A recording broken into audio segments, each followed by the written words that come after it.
Ethan, the scent of perfume on your shirt. Her fingertip brushed my Adam's apple, her nail leaving a faint red mark on my skin. I really don't like it. When I opened my eyes, cold rain was running down my cheeks. My phone screen lit up in the dark, showing 2347 and the name Ethan. Fuck. I wiped the rain off my face as memories surged back like a tide. Half an hour earlier, I had been in bed reading that book, Business Queen. CEO's Revenge, Sweetheart, scoffing at the vicious supporting male lead who shared my name for the way he tormented the heroine. As a result, I woke up to find that I had become that Ethan with the same name and surname who, in the end, was ruined and killed by the heroine. My phone vibrated again. It was a message from Mr. Carter. Mr. Ethan, Miss Sophia is still on the bench in Maplewood Park. I shuddered all over. In the original story, that rainy night was the turning point.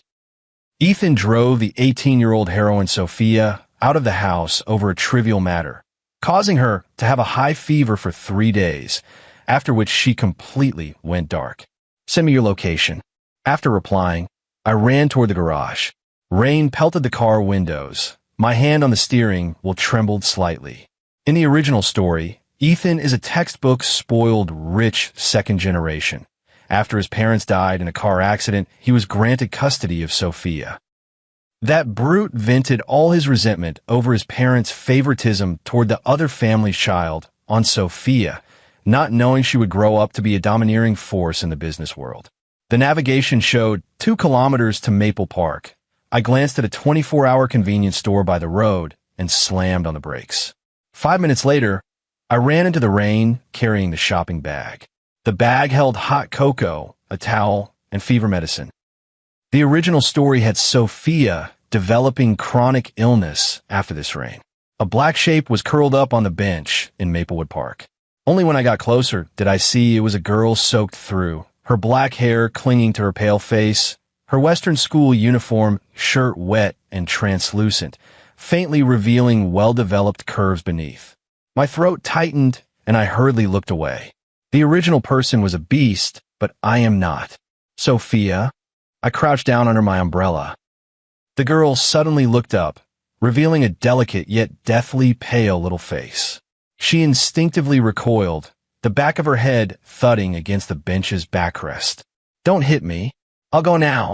Her voice trembled uncontrollably, her fingers gripping the edge of the bench so hard her knuckles went white. My heart felt as if it had been twisted. In the original book, Ethan often found excuses to beat her. The worst time he whipped her with a belt so badly, she couldn't get out of bed for 3 days. I'm here to take you home. I handed her the hot cocoa. Drink something warm first. Sophia's eyes were like a startled fawn's, flicking back and forth between the hot cocoa and me. Raindrops rolled down her eyelashes, sparkling like scattered diamonds under the streetlight. Why? She asked suddenly. Why what? You said this afternoon. She bit her lower lip. The color had faded from her already pale lips. You said seeing me made you sick, told me to get out of your house.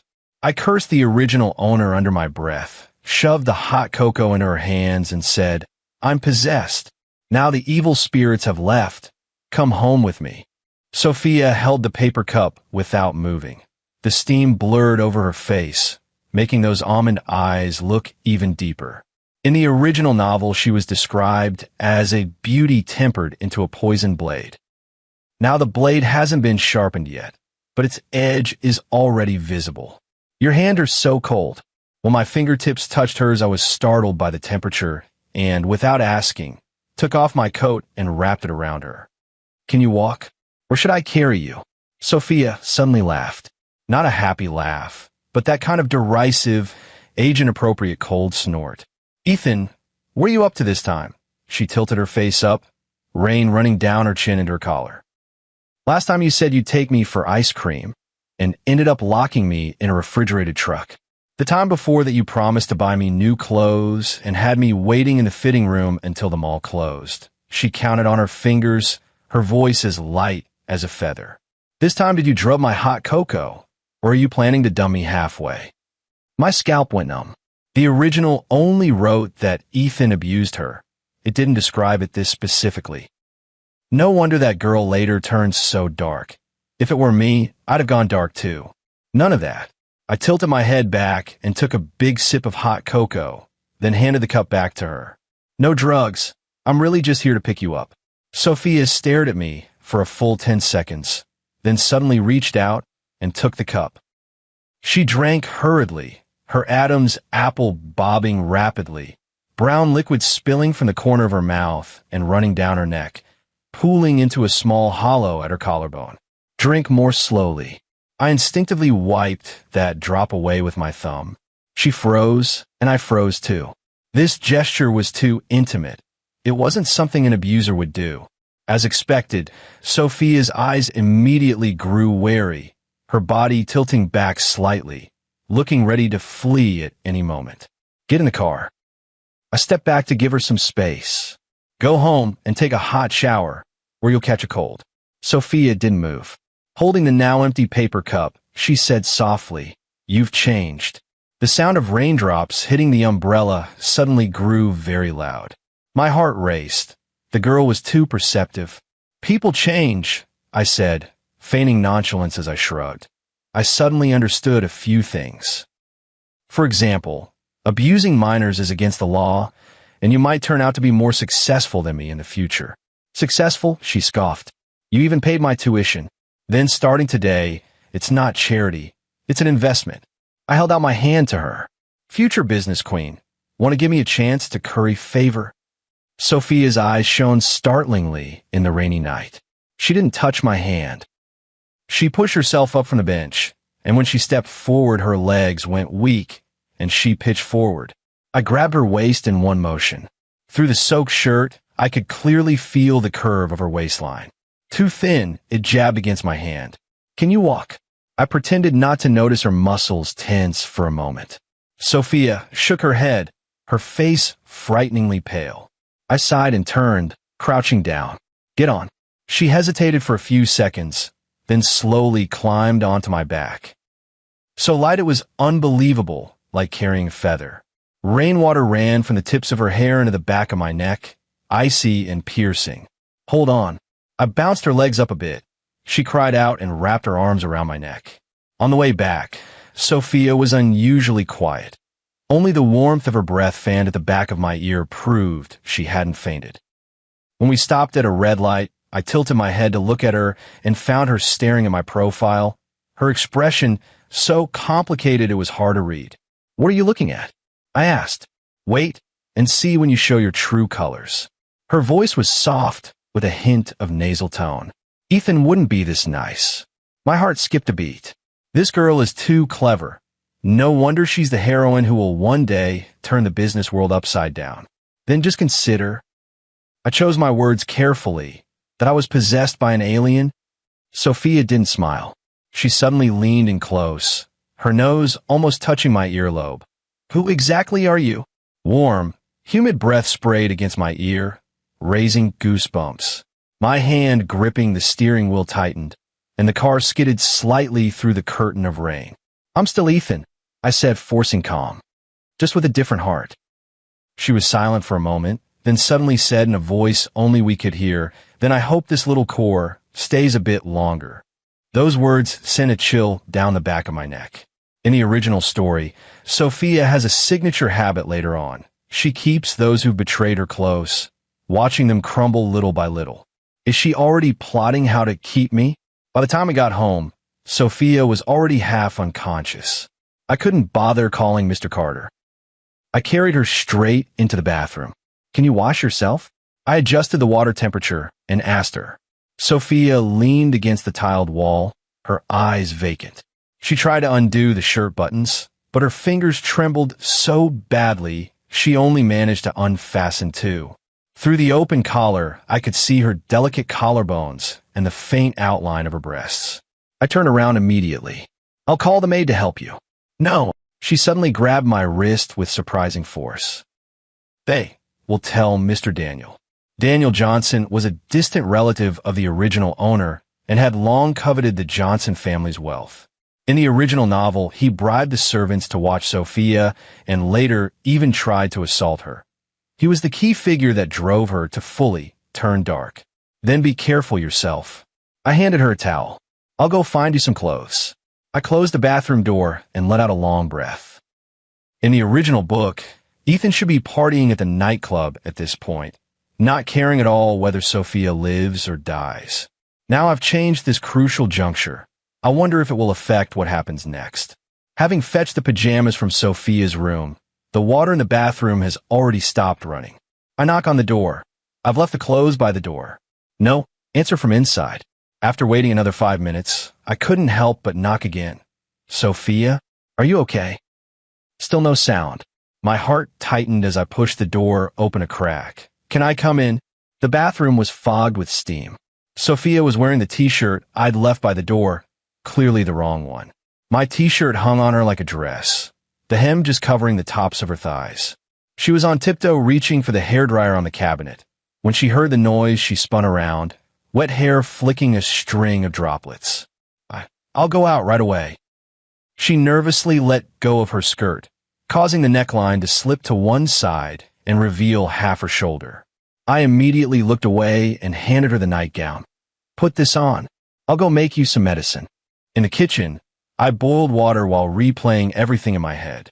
In the original story, after tonight, Sophia would develop a high fever that wouldn't subside, and Ethan not only refused to take her to see a doctor, but also accused her of faking illness to solicit sympathy. As long as I take my medicine on time now, I should be able to avoid this development. What are you doing? Sophia's voice suddenly sounded behind me. My hand trembled, and I almost knocked over the cup. She walks like a cat with no sound. I don't know when she had come to stand in the kitchen doorway. My t-shirt had already been changed in her own pajamas, but her hair was still dripping, leaving a small puddle on the floor. Take the cold medicine. I handed her the cup. Drink it. She didn't take it, but tilted her head and looked at me. Why are you being nice to me? Because... I chose my words carefully. I suddenly had a pang of conscience. Sophia smiled, not that earlier cold smile, but one a bit innocent, befitting her age. But what she said made my skin crawl. Do you know? Ethan never uses a glass to give me water. He says I'm only fit to use a dog bowl. My hand trembled and the glass slipped from my grasp, shattering on the floor. Sorry. I bent down to pick it up, but she stopped me. I'll do it. She crouched down, moving a step faster than I did. Don't cut your hand. Her fingers moved nimbly among the shards of glass, and she had it cleaned up in no time. I looked at her calm profile and suddenly realized the original book might have glamorized Ethan's crimes. The reality was probably far worse. Medicine. I had just started to speak when Sophia stood up and nonchalantly brushed her hands together. No need. I'm not that delicate. She turned to leave. On a whim, I grabbed her wrist. Wait. Sophia looked back, her eyes asking. Dry your hair. I took the newly bought hairdryer from the drawer. Sleeping with wet hair gives you a headache. She stared at the hairdryer for a few seconds, then suddenly said, Help me. This wasn't a request, but a probing command. I swallowed. This girl was testing my limits. Sit. I pointed at the dining chair. Sophia obediently sat down, her back to me. Her hair was dark and thick, and when I held it in my hand, it felt like a piece of silk. I turned on the hairdryer. The warm air lifted the scent from her hair, indistinguishable whether it was shampoo or her own fragrance. Is the temperature okay? I fussed with her strands. Her voice was very soft. No one has ever blown-dried my hair for me. My heart tightened. In the original story, Sophia's parents were both dead. The Johnson family took her in purely because her father and Ethan's father had once saved each other's lives. When Ethan's parents were alive, they treated her fairly well, but ever since they died in that car accident. I'll blow for you from now on, I blurted out. Sophia suddenly turned around, wet hair slipping from my hands. She tilted her face up to me, her eyes astonishingly bright. Why? Because... I faltered. Because you pity me? A smile curled at the corner of her mouth, but her eyes grew cold. Or did you suddenly realize I'm pretty? Alarm bells rang in my head. In the original work, Sophia hated being pitted above all. Later, a supporting character said, I pity you, and she ruined him, leaving him destitute. Because I want to curry favor with the future queen of business. I pretended to be casual as I mussed her hair. When you make it big, remember to invest in me. Sophia narrowed her eyes, sizing me up like a feline evaluating its prey. After a full minute, she suddenly leaned in, close enough that I could count her eyelashes. "Ethan," she said softly, "you'd better stay like this forever." Those words were like a spell, making the hairs on the back of my neck stand up. I knew she was warning me. If she turned back into the original Ethan, she would make my life a living hell. Go to sleep. I took a step back to create some distance. Tomorrow's Saturday. I'll take you to buy clothes, and we can grab some American barbecue. Sophia's eyes lit up. Really? I nodded, the spiciest. Okay, I smiled too, so spicy it'll make you cry. Sophia turned and started up the stairs, then suddenly looked back at the landing corner. Ethan. Good night. She finished speaking and vanished at the end of the hallway. The next morning, I was woken by sunlight. When I opened my eyes, a fair little face was hovering less than 10 centimeters above me. Shit! I jerked back hard, the back of my head banging heavily against the headboard. Sophia was kneeling at the side of my bed, her black hair falling down and brushing my face, tickling. She was wearing the pajamas I gave her last night. Only now do I notice how outrageously short they are. Whenever she moves, vast swathes of her pale thighs are exposed. It's 7 o'clock. She tilted her head and looked at me, a mischievous light flickering in her eyes. You said you'd take me to buy clothes today. I rubbed the back of my neck as last night's memories slowly came back to me. In the original, Ethan's bedroom was at the end of the second floor, while Sophia lived in the servant's room near the staircase. There were a dozen empty rooms in the Johnson manor, yet that bastard forced her to live in the smallest one. What did you get in? I tugged at the blanket. I was wearing only boxer shorts. The situation was extremely awkward. Sophia jingled the key in her hand. Mr. Carter gave it to me. When Ethan used to get drunk, I was the one who helped him change his clothes. She said it with a smile at the corner of her mouth, but her eyes were cold as ice. A sharp pain twisted in my stomach. The original novel never mentioned Ethan doing something this filthy. Not anymore. I grabbed the t-shirt from the bedside and pulled it on. Go change. We'll leave after breakfast. Sophia didn't move. Her gaze lingered on my exposed waist and abdomen. You have a better body than Ethan. My hand paused while tying my shoelace. This girl is too perceptive. She even noticed bodily details. Indeed, after transmigrating, I found this body was more robust than described in the original work. Maybe a bonus of transmigration? Go change your clothes. I repeated, my voice hoarser than expected. Sophia finally stood up, but paused at the door and turned back. Did you know? Ethan never eats breakfast at home. Then starting today, he will. I tied my shoelace and looked up, just in time to see the hem of her skirt lift as she left. Half an hour later, I sat at the table staring at the fried egg. Sophia's cooking was astonishingly good. The sunny-side-up egg had crispy edges, and the yolk quivered as if it were about to spill. You often cook? I asked. Sophia was pouring milk. On my words, her hand trembled, and a few drops splashed onto the table. Mr. Daniel said, "He can't support me for nothing." My grip on the fork tightened. In the original story, Daniel Johnson is a distant relative of the Johnson family who has long coveted the family's fortune. It seems now that the way he mistreats Sophia might not be any less than Ethan's. You don't have to do it anymore. I poke the fried egg, and the golden yolk spills out. There are cooks at home. Sophia narrows her eyes. You were saying yesterday that keeping me was a waste of money and that you were going to fire the cook. Damn, the truth's out again. I thought quickly, I've changed my mind. Watching you cook. I deliberately looked her up and down. It kills my appetite. That was exactly something the original person would say. Sophia did relax, even the corners of her mouth lifting slightly. Well, I'm truly sorry. After breakfast, I asked Mr. Carter to prepare the car. Sophia stood in the foyer, still wearing that Western-style school uniform jacket that had been washed until it had gone pale. Don't you have any other coat? I asked. She shook her head, her gaze drifting toward the window. Ethan said the Western-style uniform is enough. I cursed under my breath and took off my own trench coat to give to her. Put this on first. Sophia took the trench coat but didn't put it on right away. She buried her face in the collar and took a deep breath, then leisurely draped it over her shoulders. The oversized coat almost enveloped her entirely. The sleeves extended a dozen centimeters past her hands, making her look like a child trying on an adult's clothes. "Is it warm?" I asked. She looked up at me, her dark eyes startlingly bright. "You have a scent." Those words made my ears burn. In the original story, Sophia indeed developed an obsession with scents later on. I didn't expect it to show up this early. There weren't many people in the Star Mall. I took Sophia straight to the third-floor women's clothing section. She followed half a step behind me, her eyes constantly scanning the surroundings like a wary cat. "What style do you like?" I stopped in front of a lightly luxurious brand store. Sophia bit her lip. "Are you really going to buy me clothes? Otherwise, come to the mall just to look around?" I pushed her into the store. "Pick whatever you like."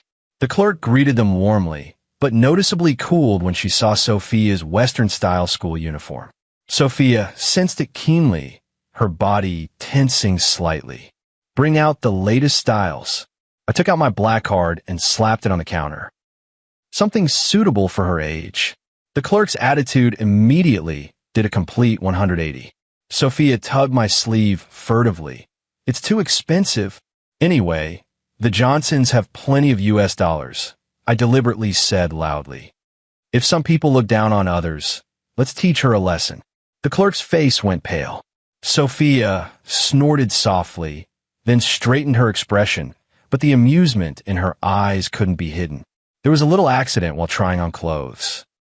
Sophia stubbornly refused to let the clerk help and insisted I go into the fitting room. "This isn't proper," the clerk said awkwardly, looking at me. "I am her guardian." I lied without changing my expression. "Her health is poor, and she needs someone to look after her." In the fitting room, Sophia turned her back to me and began to take off her Western-style school uniform. Her back was beautiful. The groove of her spine was deeply set, and her shoulder blades looked like a pair of butterflies ready to fly. But even more striking were the pale scars crisscrossing it, some from belt lashes, others like cigarette burns. My throat tightened. The original novel only wrote that Ethan abused her, without specifying how. Seeing these scars with my own eyes, I finally realized how much of a monster the original protagonist was. "Do you like it?" Sophia suddenly turned around, wearing only her underwear. She wasn't the voluptuous type, but her lines were as graceful as a work of art. Her waist so slender it seemed it could be grasped with one hand. I immediately turned to face the wall and said, Put your clothes on before you call me." A soft laugh came from behind. Ethan wouldn't be shy. He often. "I'm not him." I interrupted her, my voice colder than I'd expected. The air suddenly fell silent. A few seconds later, a dress was handed to me. I can't reach the zipper. When I helped Sophia zip it up, my fingers accidentally brushed the skin on her back, cool as jade. She looked at me through the mirror, her gaze unfathomable. "Do you know," she said softly, "the old Ethan used to take the chance to pinch me." My hand trembled and the zipper got stuck. But Sophia laughed and turned to face me. "You've really changed." That wasn't a question. She was testing me, and I was exposed. People change. I feigned composure as I smoothed the crease on her shoulder. "Do you want this one?" Sophia didn't answer. She suddenly leaned in so close I could smell the mint toothpaste on her breath. "I like you like this. Please don't change back, okay?" After she said that, she turned away to pick other clothes, leaving me alone in the fitting room with my heart pounding. In the end, she bought 10 complete outfits, everything from casual wear to formal. At first, Sophia resisted, but then she completely let herself go and deliberately tried on only the most expensive ones. "How about this one?" She spun around, the hem of the skirt fluttering. It was a burgundy velvet dress that made her skin look as white as snow. "It looks good," I said sincerely. Sophia suddenly leaned close to my ear. "Is it prettier than Luna?" I was stunned for a moment. Luna was Ethan's white moon in the original story. She later became his fiancée and was also Sophia's first target for revenge. Who? I pretended to be clueless. Sophia narrowed her eyes. You said last week you were going to marry her. Oh, that one. I gave a forced chuckle. I was just talking nonsense. Sophia gave me a meaningful look and didn't ask further. But I knew she was suspicious. In the original story, Ethan was completely devoted to Luna. He wouldn't react like this. At noon, we ate American barbecue on the top floor of the Star Mall. As expected, Sophia ordered the spiciest flavor, the red oil boiling like magma. Your stomach isn't good. Eat less spicy food, I said instinctively. Sophia's hand paused as she was picking up a dish. How did you know my stomach isn't good? Damn, I've blown my cover again. In the original book, Sophia's stomach problem developed later because Ethan starved her. She shouldn't have that issue yet. Just a guess. I poured her some juice. You look too thin. Sophia didn't press the matter, but her expression grew thoughtful. She ate delicately, in small bites, yet managed to finish the entire plate of tripe without leaving a scrap. Where do you want to go this afternoon? I asked. The bookstore. She answered immediately. Ethan never lets me buy extracurricular books. My heart tightened. In the original, Sophia was a top student, but couldn't even afford a single reference book. Buy them. I slipped a slice of marbled beef to her. Buy as many as you want. Sophia's eyes lit up, and she suddenly reached out to wipe the sauce from the corner of my mouth. You got some on your face. Her thumb lingered at the corner of my lips for a second, the warmth burning. I froze where I stood, while she continued eating as if nothing had happened, only the tips of her ears slightly reddening. In the bookstore, Sophia looked like a mouse that had fallen into a rice jar. She grabbed more than 20 books in one go, from overseas programming guides to foreign business case studies, and even a foreign psychology textbook. Interested in psychology? I raised an eyebrow. Sophia hugged the book to her chest. I want to study. Why people suddenly change. A chill ran down my back. That girl is definitely suspecting me. On the way home, Sophia was unusually quiet, absorbed in flipping through the newly bought book. When the car pulled into the garage, she suddenly asked, Ethan, if I weren't Sophia, would you still treat me so well? What do you mean? Well, she bit her lower lip. What if I told you that I'm actually a monster? My heart skipped a beat. In the original story's later chapters, Sophia really was like a perfect yet dangerous monster. But does she already think that now? What a coincidence. I must her hair. I'm a monster too. Sophia froze for a moment, then laughed, her eyes curving into crescents. Then we're a good match. After dinner, Sophia said she would go back to her room to read, while I stayed in the study poring over the Johnson family's finances. In the original story, Ethan was a spendthrift, but before I transmigrated, I was an investment banking analyst, so maybe I can save him. Around 11 o'clock, just as I was about to take a shower, there was a sudden knock at the door. Who? Me. Sophia's voice came through the doorboard. Can I come in? Just as I opened the door, a warm, soft body bumped into my arms. Sophia was only wearing a nightgown.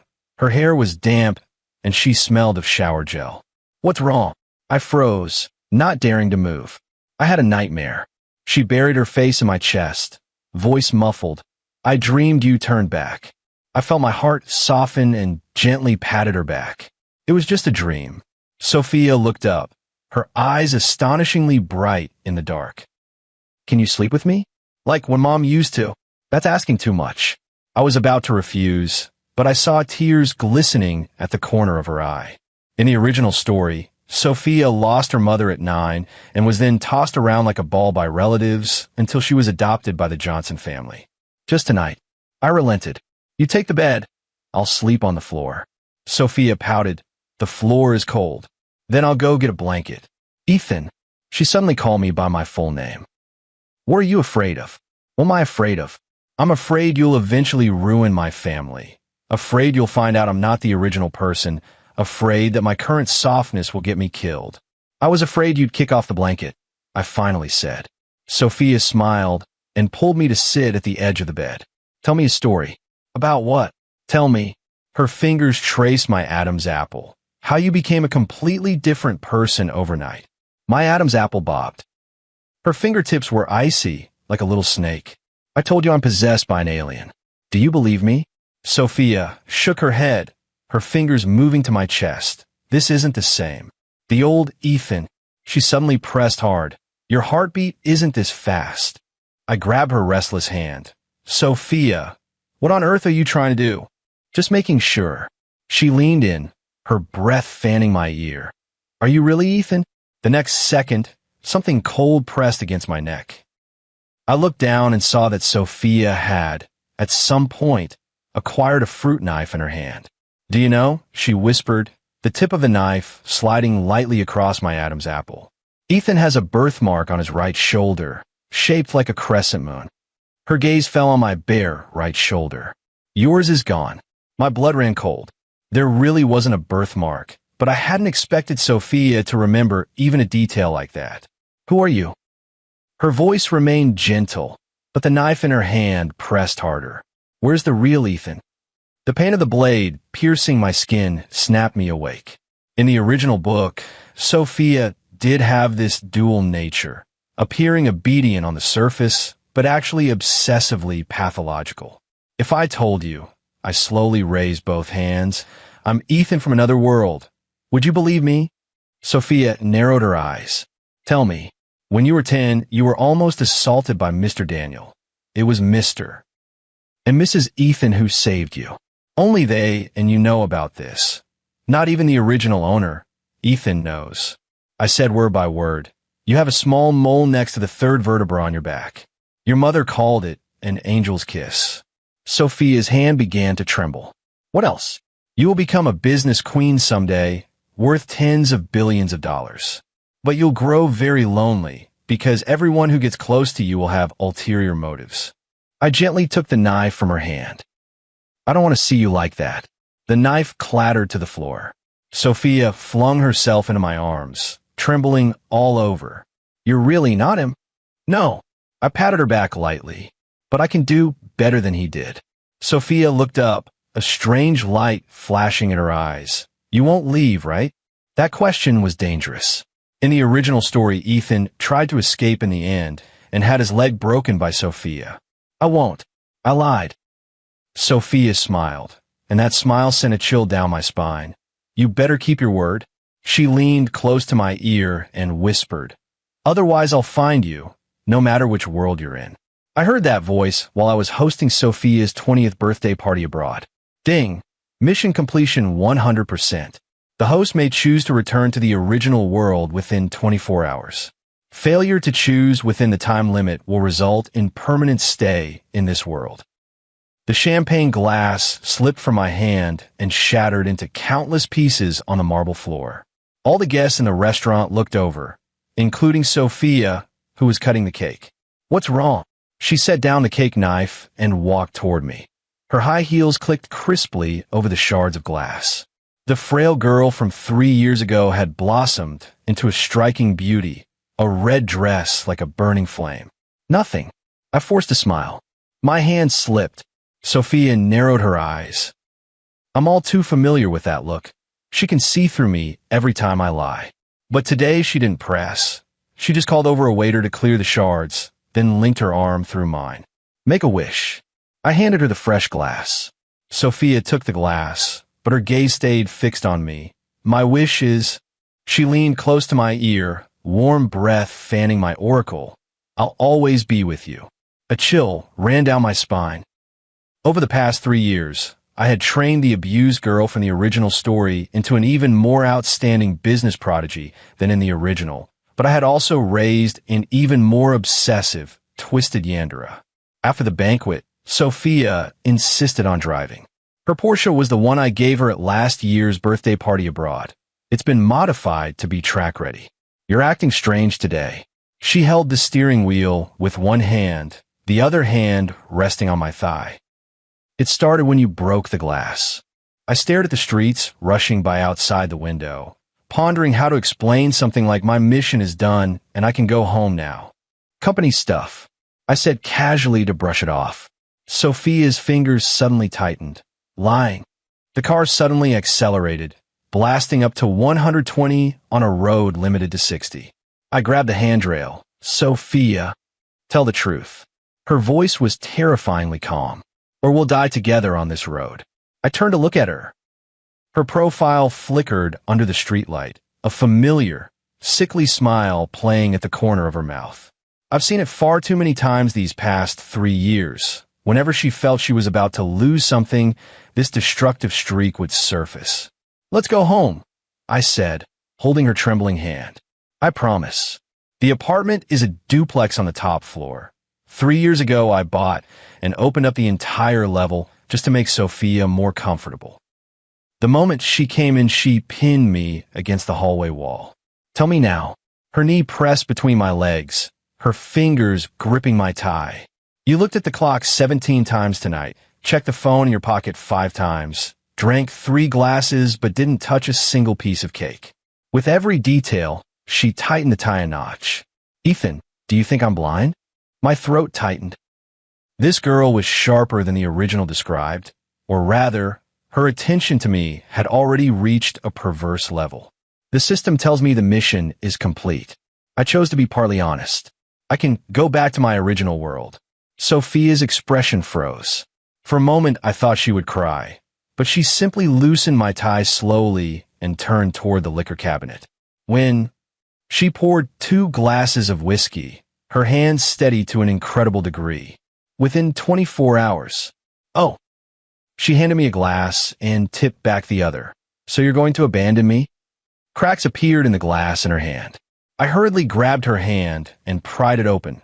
Shards had already pierced her palm, blood flowing down from her fair wrist. Damn! I dragged her to the bathroom to rinse the wound. Are you crazy? Sophia let me do as I pleased, but her eyes never left me. Answer me. I don't know. I carefully picked out the glass shards. In theory, I should go back alone. In theory. She repeated the word and suddenly laughed. What about not in theory? I froze mid-motion. Indeed, the system never said I couldn't take someone back. You want to come with me? I looked up at her. Sophia's gaze reminded me of that rainy night 3 years ago. Only now there was a hint of madness in it. Ethan, do you think because you raised me for 3 years you can just throw me away? This is not a question. It's a threat. I know her all too well. If I were to disappear like that, she would definitely become an even more terrifying monster than in the original. That world would be very unfamiliar to you. I try to be tactful. No Johnson Group. No one you know, and no US dollars. You. She interrupted me. That's enough. I was speechless. Sophia cupped my face with her uninjured hand, pressing her forehead to mine. Take me with you. Otherwise, she gave a light laugh. I'll destroy everything you've painstakingly built in this world. Johnson Group, your reputation, everything you care about. This was not an empty threat. Now Sophia definitely has that ability. Over the past 3 years, I personally taught her how to manipulate people and control capital. I need to think about it. No, you don't. Her nails dug into the back of my neck. You're just afraid of taking responsibility. Afraid that if you bring me back, you won't be able to shake me off. She was right. What I'm afraid of is a Sophia in the real world who completely depends on me and is obsessively paranoid to the point of sickness. In the novel world, I can still numb myself with it's just the plot, but in the real world, give me one night, I finally said. Sophia stared at me for a full minute, then suddenly turned and walked toward the bedroom. Do as you please. But remember, she turned back at the door, a cold smile curling at the corner of her mouth. You can't escape. That night, I had a nightmare. I dreamed I returned to the real world, only to find Sophia appearing in my life in an even more terrifying form. She had become my direct superior, my landlord, even my attending physician. Every time I try to run away, I meet her smiling face around the next corner. At 3 in the morning, I wake with a start and find Sophia sitting at the edge of my bed, brushing her hair. She's wearing a white nightgown, looking like a ghost in the moonlight. Have you made up your mind? She asked softly. I wiped the cold sweat from my face. Do you know what going back with me would mean? You could lose everything you have now, your status, position, wealth. I don't care. She put down the comb, climbed on top of me, and straddled me. Those are all given by you. As long as I have you, that's enough. The hem of her nightgown had rolled up to the roots of her thighs, her knees pressed against either side of my waist. This position was too intimate. I had to grab her waist to prevent her from getting any closer. Sophia, chill. She pressed her finger against my lips. I know what you're worried about. Worried I'll lose control. Worried I'll hurt the people around you. Worried that I... She leaned in, her lips brushing my earlobe. Lock you up and keep you all to myself. I froze all over. This is exactly what I was afraid of. In the original ending, Ethan is imprisoned by Sophia in the villa's basement, only seeing sunlight when food is brought. I won't do that. She straightened up, her expression under the moonlight almost innocent. As long as you never leave me. Isn't that a fucked up variation of imprisonment? I gave a wry smile. What if I say no? Sophia smiled. She fished a small pistol out from under the pillow. I didn't even know when she had hidden it. Then we'll die together. She disengaged the safety and pressed the muzzle to her temple. Without you, this world means nothing to me. My heart stopped for a second, and I lunged forward to snatch the gun. We wrestled, and in the end the gun went off and shattered the bedside lamp, glass raining down on us. Are you crazy? I threw the gun to the far end of the room and pressed her down, shouting in anger. Sophia threw her head back and laughed until tears came. Ethan, you only just realized? Her laughter stopped abruptly, her eyes turning dangerous. I went crazy the day you brought me home from the rain. I looked at her reddened eyes and suddenly realized a terrifying fact. I had turned to Sophia from the original work, who only knew how to get revenge, into an utter Yandere. And the most frightening thing about a Yandere is that their love is as extreme as their hate. All right. I finally gave in. I'll take you with me. Sophia's eyes brightened. Really? But there are a few conditions. I held up my finger. First, don't hurt anyone. Second, don't follow or spy on me. Third, she suddenly kissed me, cutting off what I hadn't finished saying. The kiss was fierce and urgent, as if she wanted to swallow me whole. When we separated, both our mouths were bleeding at the corners. She had bitten me. I agree. She licked the blood from her lips. As long as you never leave me. The next morning, I called an emergency meeting with the company's senior executives and transferred the majority of the shares to the trustworthy Mr. Benjamin Hayes. Sophia sat quietly beside me, her fingers constantly hooked on the hem of my clothes, like a child afraid of being left behind. System, I choose to return with Sophia. At 3 p.m, I recited it in my mind. Warning. Taking characters from this world back may cause unpredictable consequences. Confirm. I glanced at Sophia, who was watering the plants on the balcony. Sunlight filtered through the white sheer curtains and fell on her, giving her a gilded outline. Perhaps sensing my gaze, she turned and smiled at me. The smile was too pure to belong to a Yandere. Confirmed. Time-space channel opening countdown. 10, 9, 8. Sophia suddenly put down the watering can and ran toward me. Ethan, 3, 2, 1. The world spun. I felt my consciousness ripped into pieces and reassembled, countless memories flashing by. Scenes from the original where Ethan abused Sophia. Everything I changed after crossing over, and Sophia's progressively warped love. I heard Sophia scream, followed by a sharp pain, as if someone had dug out my brain and forcefully fused it with another person's. I don't know how long passed before I opened my eyes and found myself lying in a familiar apartment. My apartment in the real world. Outside the window was the night view of Bayview New District. The computer was still on, and the screen showed the ending page of Business Queen, CEO's Revenge Sweetheart. Did I really make it back? I struggled to sit up, but found my right hand pinned by something. Sophia was curled up at the side of my bed, clutching my hand tightly. She looked a few years younger than in the book, wearing an oversized t-shirt and shorts, like an ordinary college student. But when she opened her eyes, that look immediately made me certain it was still her. This is your world? She looked around, her gaze finally landing on my face. I nodded, my throat too dry to speak. Sophia suddenly lunged forward and hugged me, her strength almost knocking me over. You didn't lie to me. You really brought me here. I awkwardly patted her back, unsure whether I'd made the right or a terrifying decision. The following days felt like a dream. Under the guise of a distant cousin, I helped Sophia get a temporary residence permit and introduced her to everything in this world: smartphones, the subway system, foreign delivery apps. Surprisingly, she adapted extremely quickly. In less than a month, she was using my old laptop to trade stocks for profit, and after 2 months, she even began teaching herself foreign programming tutorials. The only thing that didn't change was her attitude toward me. Wherever I went, she had to know. Whoever I saw, she had to meet. This is an illness. It needs treatment. My friend, the psychologist, Dr. Mason Cole, said after hearing my description, it's called paranoid attachment disorder. I know. I forced a smile. But can you imagine the consequences of telling her, you are sick and need treatment? Dr. Mason Cole adjusted his glasses.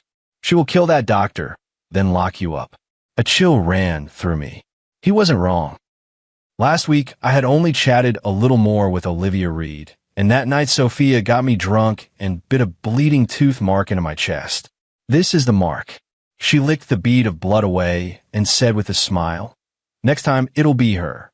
I should have been afraid. But strangely, when I watched Sophia sitting by the window reading, the sunlight gilding the edge of her profile, I felt a bizarre sense of satisfaction. What are you reading? One weekend afternoon, I walked up behind her. Sophia closed her notebook. You're browsing history. She admitted calmly. You were looking up how to get rid of Yandera. A chill ran down my spine. She smiled, reached out and grabbed my collar to pull me close. Don't bother, Ethan. Did you forget? Her lips brushed my earlobe. You can't escape. These words should have sent chills down my spine.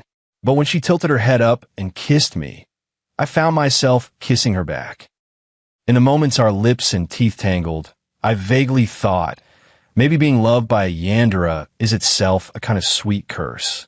And what's scarier is that I seem to be starting to enjoy this curse. George, I've got good news and bad news. Which do you want to hear first? I put down my paintbrush and looked at my friend Frank. He stood at the studio door with a mysterious air, his face a mix of nervousness and excitement. Let's start with the bad news. After all, I've gotten used to it these past 3 years. Your painting, Eternity, just sold for a sky-high price. Over $6 million. I frowned. How is that bad news? Frank chuckled. Because it's actually part of the good news. The bad news is, buddy, you might need to see a psychiatrist. What do you mean? A woman who looks exactly like Mary showed up at your art exhibition. I almost thought I was seeing a ghost. The paintbrush slipped from my hand and fell to the floor, splattering paint across the unfinished canvas. Mary, my late wife, died 3 years ago after accidentally falling off a cliff. I watched with my own eyes as her body was pulled from the water. In that moment, my world completely collapsed. Stop joking around, Frank. Why would I lie to you? She even left this. Frank handed me a note with an address and a time written on it. My hand trembled slightly. The handwriting was exactly the same as Mary's. That night, I waited until midnight at the designated cafe. Just as I was about to leave, a familiar figure appeared at the door. Mary? No, it couldn't be her. But every gesture of that woman, from the tips of her hair to her fingertips, was a shadow of Mary. George, it's been a long time. She sat across from me, and the familiar voice nearly made my heart stop. Who are you? I struggled to remain calm. I'm Mary, your wife. She smiled and reached out her hand. There was a scar on her palm, the mark Mary got when she accidentally cut herself on glass at 15. Impossible. Mary is already dead. She laughed softly. That was just an accident. I fell off the cliff and was saved by a reclusive old doctor. I lost my memory from the injuries and only recently remembered everything. As she spoke, tears began to fall with an expression I knew all too well, the look Mary wore whenever she felt wronged. I know it's hard to believe, but I really am Mary. I couldn't believe my eyes. The shade of lipstick Mary loved most, the faint little mole beneath her left ear, the unconscious habit of rubbing her ring while speaking. Everything was so familiar. Are you really Mary? She nodded, and took a small box out of her bag. This is the proof. Inside the box was the first piece of jewelry Mary ever designed. A sapphire ring, the only one of its kind, never mass-produced.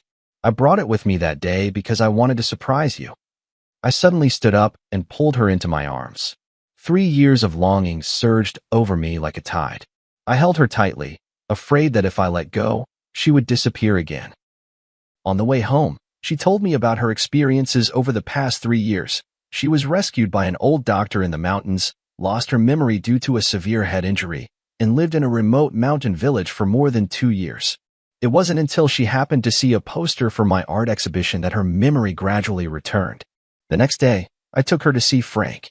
"Oh my God, it really is you, Mary." Frank stared in astonishment, eyes wide.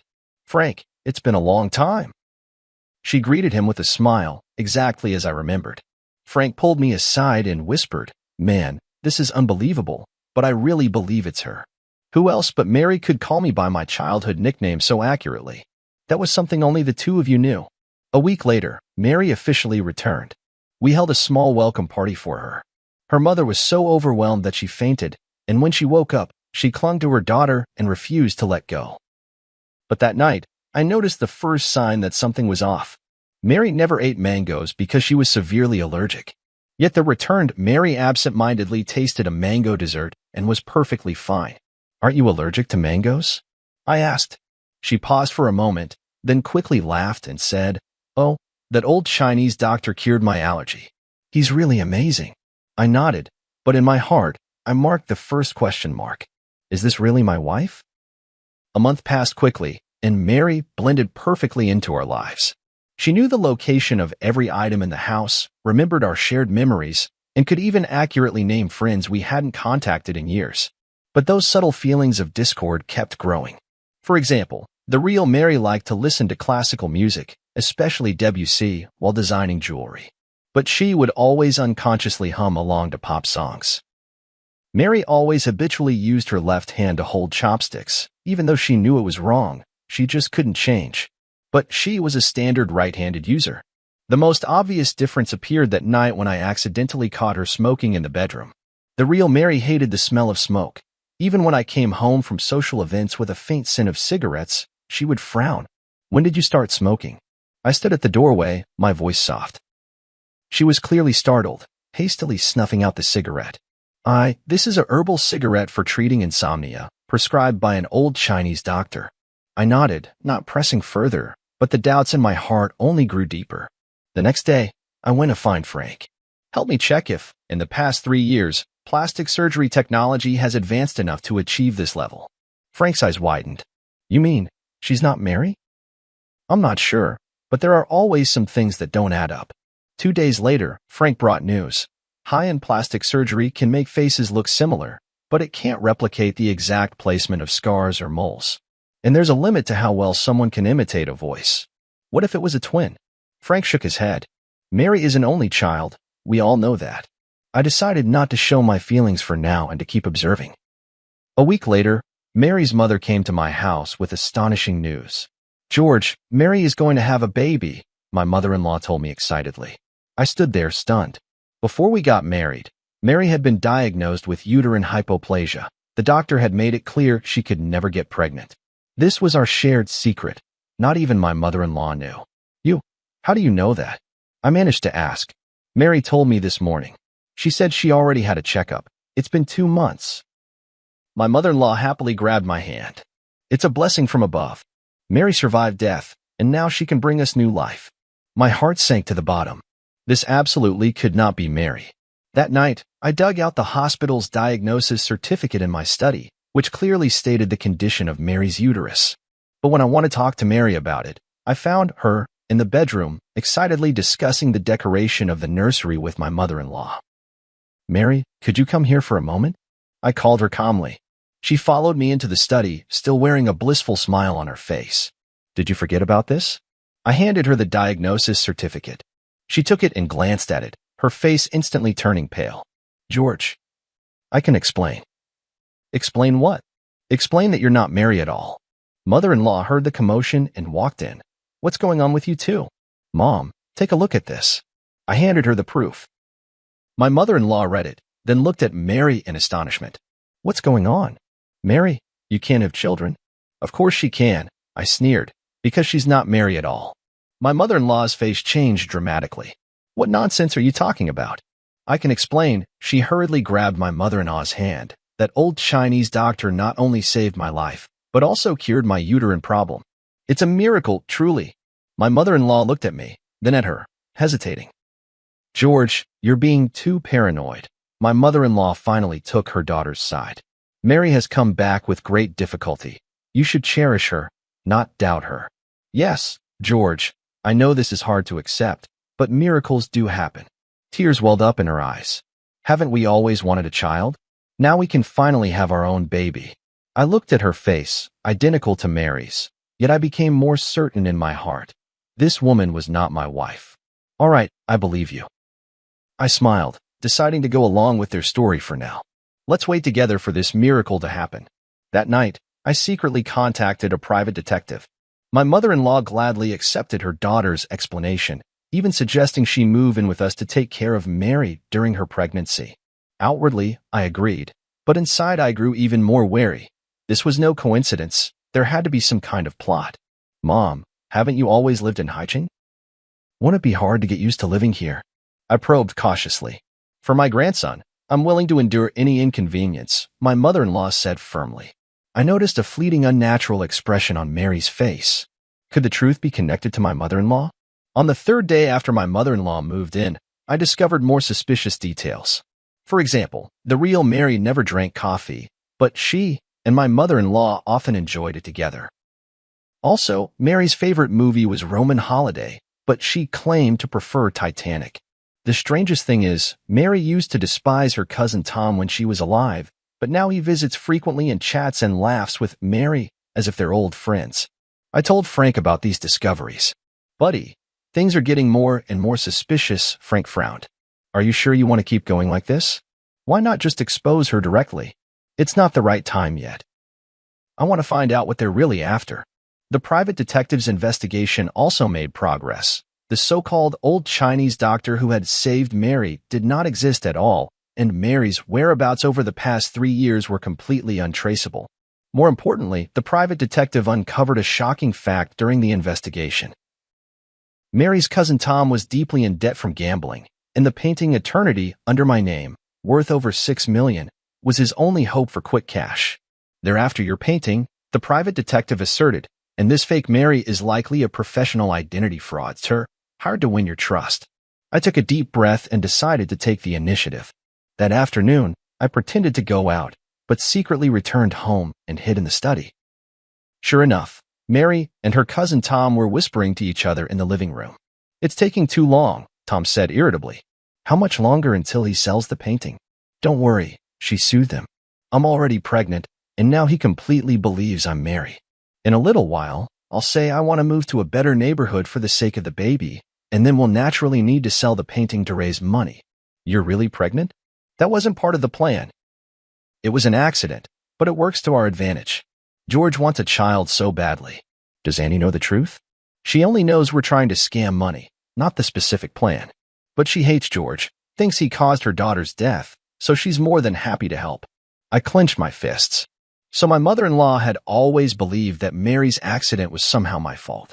In fact, we did argue over something trivial that day, and Mary stormed out in anger. I didn't try to stop her. But I never imagined it would be the last time I'd see her. You don't actually have feelings for George, do you? Tom suddenly asked. She was silent for a moment. It's just part of the job. Besides, I owe you, and I won't go back on my word. Good then. Don't forget how we're splitting the money once we get it. Their conversation confirmed my suspicions. This was all an elaborate scheme, with my eternity as the target. In the days that followed, I pretended everything was normal while secretly making preparations. I contacted the police, arranged for evidence-gathering equipment, and found the last piece Mary had left before she died, a silver necklace that had never been made public, engraved with an anniversary date only the two of us knew. 2 weeks later, my art exhibition was held as scheduled. As planned, Mary brought up the idea of moving, hinting that I could sell Eternity. I pretended to agree and said I would auction the painting on the last day of the exhibition. This is a surprise I prepared for you, I said on the eve of the exhibition, taking out a delicate box. To celebrate the new life we're about to begin. She opened the box in surprise, and inside was the silver necklace. It's beautiful, thank you. She smiled as she prepared to put it on. Wait, I stopped her. Aren't you going to look at the engraving on the back? She turned the necklace over, and her face suddenly went pale. What's wrong? Don't you like it? I asked, feigning ignorance. No, I really like it. It's just, I'm a bit moved. She forced a smile, but didn't know how to explain that she couldn't recognize the significance of that date. See you tomorrow. Get some good rest, and don't forget to wear this necklace. I kissed her forehead and whispered in her ear, after all, this is your final design. Her body visibly stiffened for a moment, but she kept smiling. Of course, I cherish it very much. Tomorrow, the truth will come to light. On the day of the exhibition, the place was packed with people. My painting, Eternity, was displayed in the most prominent spot, right next to the last batch of jewelry designs Mary had created before her death. Mary held my arm, flawlessly playing the role of my wife as always. She had even gone out of her way to wear Mary's favorite white dress and the silver necklace I had given her last night. My mother-in-law and Tom were there too. The three of them exchanged glances from time to time, clearly waiting for the perfect moment. Frank appeared as planned, pretending to be extremely interested in Eternity and asking me about the auction details. The auction will begin promptly at 4 in the afternoon, I replied with a smile. This painting means a great deal to me, and I hope it finds someone who truly appreciates it. Mary immediately chimed in. Yes, although it's hard to part with it, this is a necessary decision for our future. I noticed she glanced at Tom, who gave a barely perceptible nod. At 3:30 in the afternoon, the projector in the center of the exhibition hall lit up. This was the special segment I had arranged.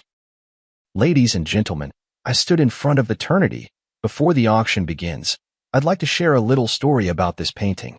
Mary's photo appeared on the projection screen, a group picture from her last birthday party before she passed away. 3 years ago, my wife Mary died in an accident. I created this painting, Eternity, in her memory. The woman in the painting has her back to the viewer, forever gazing into the distance, symbolizing a longing I can never reach. A soft sigh rippled through the crowd. Mary stood beside me, matching my words with a sorrowful expression. However, a month ago, a miracle happened. I turned to look at Mary. My wife came back. The whole room erupted in astonishment, and many people curiously sized up, Mary. This is my wife, Mary. I took her hand and stepped forward. Back from the dead, it's truly the greatest blessing heaven could have given me. She smiled and nodded to everyone, while my mother-in-law and Tom stood by with smug expressions. However, my tone suddenly shifted. Amidst my joy, a question arose. Is she really Mary? The entire room fell silent. Mary's hand trembled slightly in my palm. So, I did some investigating. The projector switched to a set of comparison photos. On the left was the real Mary. On the right was a photo of her. They look exactly the same, don't they? But I clicked the remote, and the photo was enlarged, the details highlighted. The position of the piercing on the left ear was slightly different, the arch of the eyebrows subtly varied, and the fine lines at the corners of the eyes ran in different directions. These are details that even professional plastic surgery cannot fully replicate. Mary tried to pull her hand away, but I held on tightly. My mother-in-law and Tom also began to grow anxious, glancing toward the exit. More importantly, the real Mary has a feature that cannot be copied. I turned to Mary. The necklace I gave you last night has a date engraved on the back. Can you tell everyone what that date is? She opened her mouth, but no words came out. That was the due date of our first child, the one we lost. I spoke softly, my voice trembling with emotion. Mary designed this necklace to commemorate the baby we never got to meet. The date was our secret, only Mary and I knew. The room fell utterly silent. Mary turned deathly pale, my mother-in-law's eyes widened, and Tom had already started edging toward the door. What surprised me even more, I continued, was that the real Mary could never get pregnant due to an underdeveloped uterus. Yet this, Mary claims she's already 2 months along. I let go of her hand and took a step back. So, who are you really? A flicker of despair flashed in Mary's eyes, but she quickly regained her composure. I am Mary, it's just that old Chinese doctor. The non-existent old Chinese doctor, right? I sneered. Just like the non-existent amnesia, the non-existent miraculous recovery. I turned toward the projection screen. Let's see the truth. The screen played the secretly recorded video of her conversation with Tom, their discussion on how to swindle eternity, clearly audible. This isn't. She tried to explain, but my mother-in-law had already rushed forward. Who are you really? My mother-in-law screamed. You're not my daughter? Auntie, stop pretending, I said calmly. You know she's not Mary. You just wanted to get back at me, didn't you? My mother-in-law's face turned pale. I didn't know she was going to impersonate Mary. Tom just said he needed help to scam some money. Police. Don't move. Several plainclothes officers emerged from the crowd, blocking Tom as he tried to escape. Amid the chaos, Mary took the opportunity to shove me aside and run toward the exit. I chased after her and caught up in the parking lot. Tell me, who are you really? She finally stopped, turned to face me, tears welling in her eyes. My name is Luna. I'm an actress. Tom found me and said if I helped trick you out of a painting, he'd give me $1 million. I needed the money for my sister's medical treatment. Why did they choose me? Why Mary? She shook her head. I don't know. They gave me a lot of information, photos, videos, even your chat logs. I was just following the script. The police arrived and took her away. I stood where I was, gazing at the distant sky, my heart a tumult of emotions. Back in the exhibition hall, the crowd had already dispersed, leaving only Frank and a few police officers. It's all been cleared up, Frank walked over. Tom owed money to loan sharks and was desperate. Your mother-in-law always resented you for not saving Mary, so she helped them plan the whole thing. I walked up to eternity, gently caressing the back of the woman in the painting. Mary, I can finally give you an answer. The police left with the evidence. Frank patted me on the shoulder. What do you plan to do next? I took a deep breath. Prepare for the final painting. What will it be called? The Pursuit, I said softly. This time, I'll paint her face, not just her back. After the case was solved, my life seemed to return to where it was 3 years ago. Eternity was temporarily held by the court as crucial evidence. Tom and Luna were arrested for fraud, and my mother-in-law was investigated as an accomplice. The prosecution wants you to testify in court, the officer called to inform me. The trial is scheduled for early next month. I agreed, though I was utterly exhausted inside. After exposing the deception, I thought I would feel the thrill of revenge, but what I felt instead was a profound emptiness.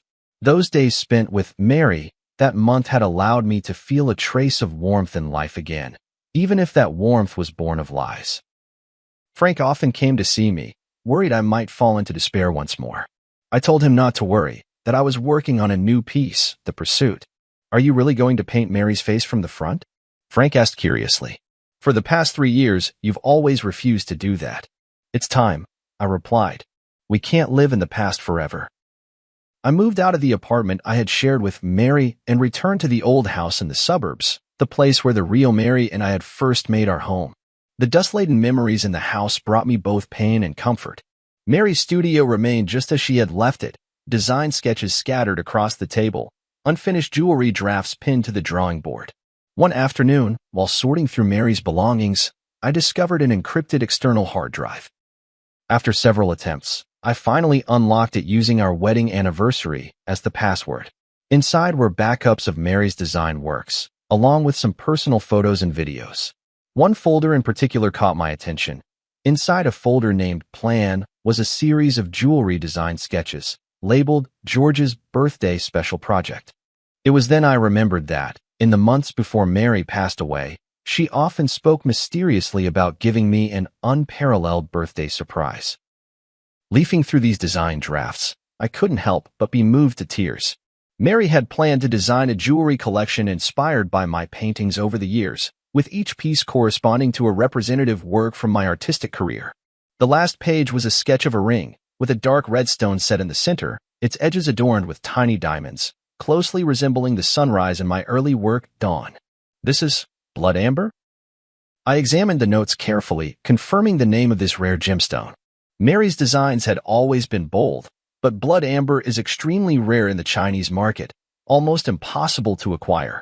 How did she obtain such a material? As I continued searching, I found a series of email correspondence screenshots. Mary had actually contacted a gemstone dealer in Myanmar, commissioning the blood amber specifically for this ring. The last email showed that the gem had already been shipped, but the date was exactly 1 week before Mary's death. I immediately called Frank. Help me check if there was a package sent from Myanmar 3 years ago, addressed to Mary. 2 days later, Frank brought news. The package did exist, but since no one signed for it, it was returned. However, according to the shipping records, it was resent a month ago, this time addressed to you. What? I was completely confused. I haven't received any package. Check your old apartment? Frank suggested. Back at my old apartment, the manager told me there was indeed a package, but it had been signed for by Mary. She said it was a surprise for you, so she didn't notify you, the manager explained. This meant Luna had taken the blood amber. I rushed to the detention center and requested to see Luna. Separated by glass, she looked much more haggard than the last time we met, but still wore that face so similar to Mary's. What are you doing here? She asked coldly. A month ago, you signed for a package from Myanmar. There was a blood amber inside. I want to know where it is. She looked surprised. How did you know? Tom asked me to sign for it. He said it was some precious gem. He took it. My heart sank. Tom was deep in gambling debt. A precious blood amber would be a windfall for him. He had probably sold it long ago. That blood amber is very important to me, I said softly. It was the last gift my wife left me. Luna was silent for a moment, then suddenly said, maybe it's not that bad. Tom said the stone has flaws, its value is greatly reduced, and he hasn't found a suitable buyer yet. Hope was rekindled. If Tom hadn't sold the blood amber yet, maybe there was still a chance to get it back. Do you know where he might hide it? Luna hesitated for a moment. He has a safe deposit box in a self-storage facility on the east side of the city. After getting the address, I immediately contacted the officer in charge of the case and explained the situation. Since Tom was involved in a large sum of money, the police quickly approved the search request. Mr. George, we've found the safe deposit box, the officer said over the phone. Inside, we did find the blood amber you described, as well as some other evidence. A few hours later, I retrieved the blood amber at the police station. It was even more beautiful than I had imagined. Within the dark red core, wisps of mist seemed to swirl, shifting strangely under the light. This was the birthday gift Mary had so carefully chosen for me, waiting for 3 years. Back home, I carefully placed the blood amber beside the canvas of the pursuit. The painting was already more than half finished, Mary's face emerging from the blur into clarity, yet it still felt like something was missing. Watching the blood amber glimmer faintly under the light, I suddenly understood how I should complete the painting. The creation of the pursuit entered its final stage. I decided to break convention and incorporate the blood amber into the artwork. This would not only be a portrait, but a hybrid piece that fused painting with the art of jewelry. Are you sure you want to do this? Frank frowned. That blood amber is priceless. That's exactly why, I said firmly. Mary chose it for me. She wanted to inspire an unparalleled masterpiece. I will fulfill her wish. For 2 whole weeks, I worked day and night, neglecting sleep and food. I cut the blood amber into thin slices and inlaid them at the spot of Mary's eyes on the canvas, making her gaze truly come alive. I used a special technique to blend the surrounding paint, creating a harmonious transition with the gemstone. From certain angles, the entire painting seemed to be imbued with life, and Mary's expression would shift depending on where the viewer stood. On the day I finished the piece, Frank brought news. Luna had been sentenced to 3 years in prison, but due to her good attitude in confessing, she might serve only 1.5 years. Tom, involved in multiple fraud cases, was sentenced to 7 years. My mother-in-law, as an accomplice, received a suspended sentence.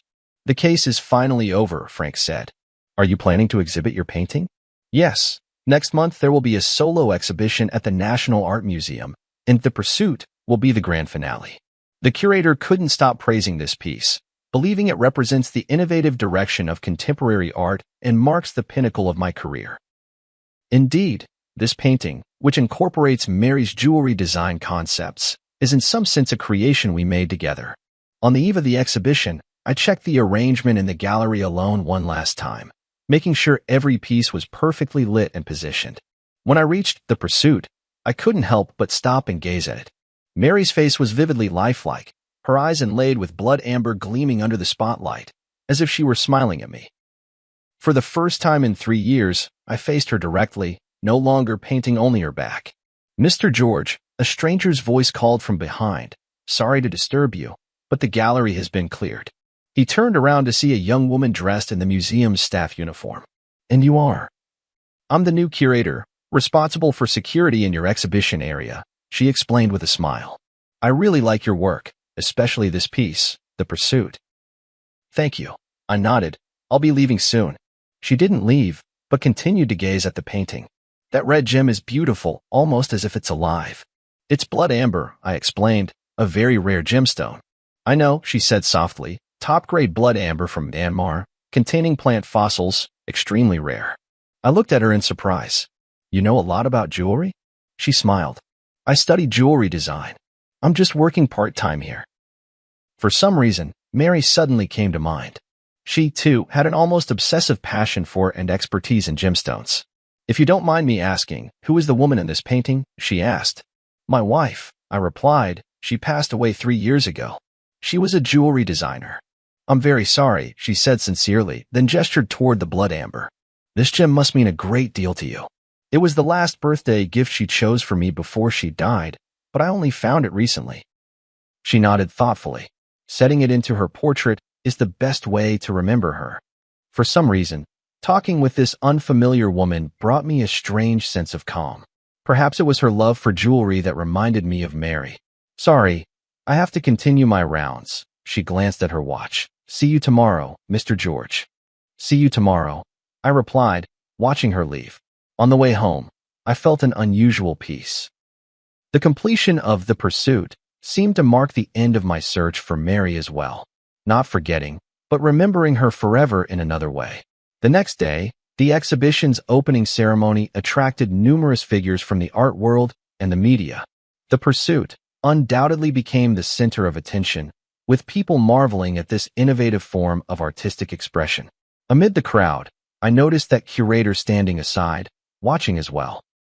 Sunlight streamed through the skylight of the gallery, falling upon her, and for a fleeting moment, I thought I saw Mary's shadow. No, I shook my head, warning myself not to be deceived by mere resemblance. There would never be another Mary in this world, just as there would never be another unique blood amber. After the exhibition, The Pursuit was purchased by an anonymous collector for an astronomical price. I donated all the proceeds to a foundation supporting students in jewelry design, establishing a scholarship in Mary's name.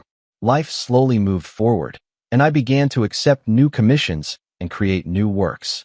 Occasionally, I would think of that curator with a unique insight into jewelry, wondering if she was still working at the art museum.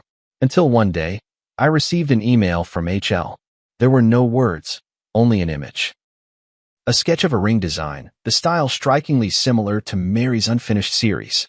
My heart raced as I replied immediately. "Who is this?" The response came quickly.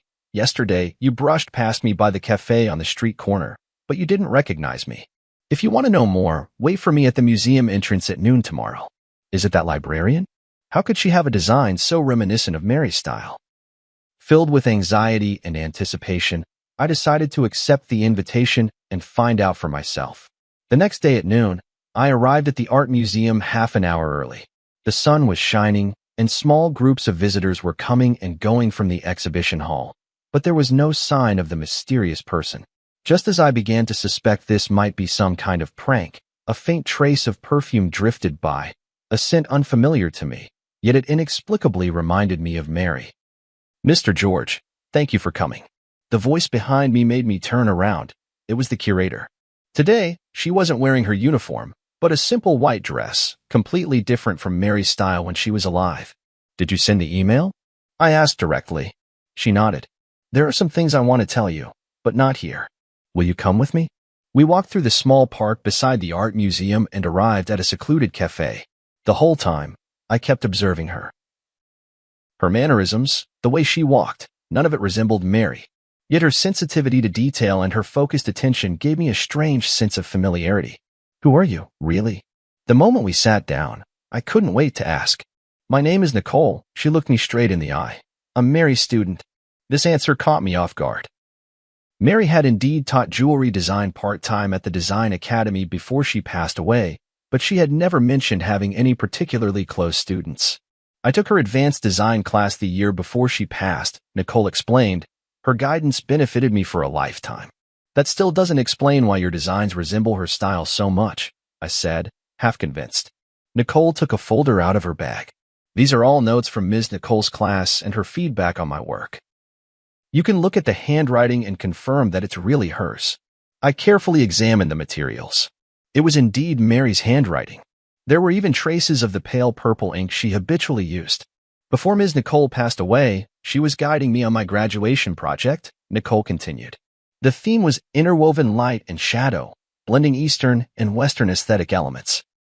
She gave me a lot of valuable advice, and even showed me a sketch from a private project she was working on at the time. George's special birthday project? I blurted out. Nicole's eyes widened in surprise. You know about it? I only found out recently. I briefly explained the origin of the blood amber. I knew that blood amber would eventually find its way back to you, Nicole said with a smile. Nicole always said it was a destined gift. Is that why you contacted me? Because you saw the blood amber? Nicole was silent for a moment, as if choosing her words carefully. Not entirely. After Nicole passed away, I've been trying to carry on the design philosophy she taught me.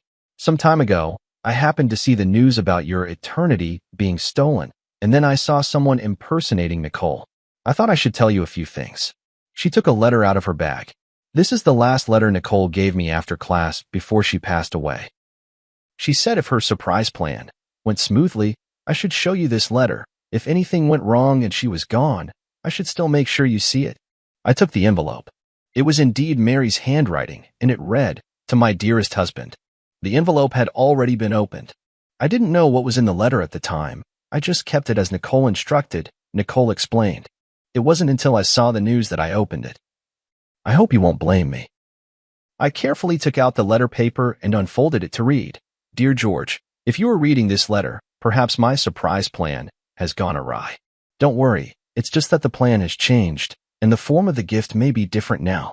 The blood amber I picked for you is said to be known as the Eye of Rebirth. Legend has it that looking at the world through it reveals truths that are often overlooked. I hope it can become a turning point in your artistic career, leading you to see new possibilities. All these years, your paintings have always depicted backs, as if you're afraid to face something head-on. I hope this gemstone will give you the courage to paint the front, to capture true emotions. No matter what happens, please remember, love does not disappear, it merely changes form, like this blood amber, which, after millions of years, transforms from resin into a gem, yet still shines. Forever loving you, Mary. The handwriting became a bit messy at the end, as if written in a hurry. I stroked the paper, as if I could feel Mary's emotions at that moment. Thank you, I said, my voice choked with emotion. This means a lot to me. You're welcome. I'm just fulfilling Ms. Nicole's request, Nicole said with a smile. Actually, there's one more thing I'd like to ask your help with. What is it? I'd like to apply for the Mary Scholarship you established, she said, taking a design portfolio out of her bag. This is my graduation project, combining Ms. Nicole's ideas with my own innovations.